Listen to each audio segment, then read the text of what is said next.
Here's a question that we don't ask enough. Why are we fighting to be equal in spaces that were never built with us in mind?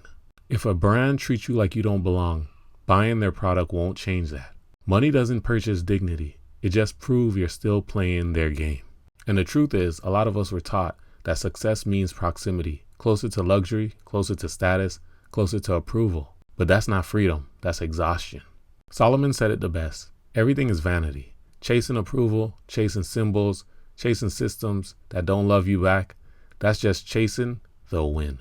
But hear me clearly. Freedom isn't pretending that injustice don't exist. Freedom is deciding that it doesn't own your soul. You don't need to prove that you can afford it. And you definitely don't need validation from institutions that profit off your insecurity. Real power is clarity. Real wealth is discernment. And real freedom is knowing you are without needing a receipt to prove that. So build, invest, and create, but from a space that you don't need approval. Don't worship the system, and don't let it tell you who you are by what you can afford and how you look. Because truth is, once you stop needing their approval, you stop being controlled by their game. I see tons of creators come on here saying that they have to fight for equal pay, equal rights. Same creators in their field are getting paid way more. So I got to thinking, what if you don't need the system? I was never one to try to fit in. I was never one to go in an environment that didn't accept me.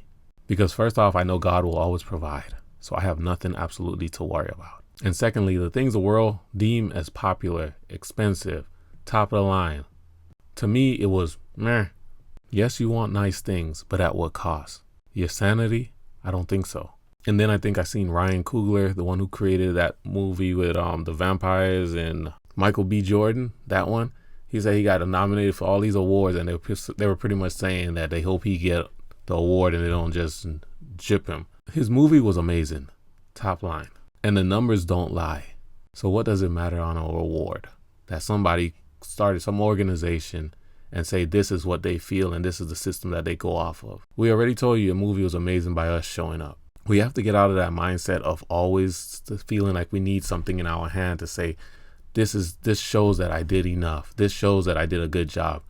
If we slow down and we see what people are saying, but most importantly, we put God in the forefront, these systems and all these tactics won't trick us out of our spot. So I say, go out there and continue creating. Go out there and spread kindness and leave the rest to God. Because trust me, if you're on the right track, if you're in your purpose, God will put you on stages man can't stop you from reaching. God bless. Love y'all. Take care of yourself. And don't stress about the small things. Most of the things that we sit there and focus our mind on are the small things. Building a relationship up with God, top of the line. And then all these other things fall under. Because if you get into the book and you see King Solomon, one of the wisest, smartest, richest men in the Bible, told you all these things he had, and they were like chasing after the wind. It didn't satisfy his soul. So that right there is a point in the right direction. You don't need none of this stuff. God created you complete. So anything outside of you is just icing on the cake. That's, of course, if you want to indulge in that. But I'm out. Peace.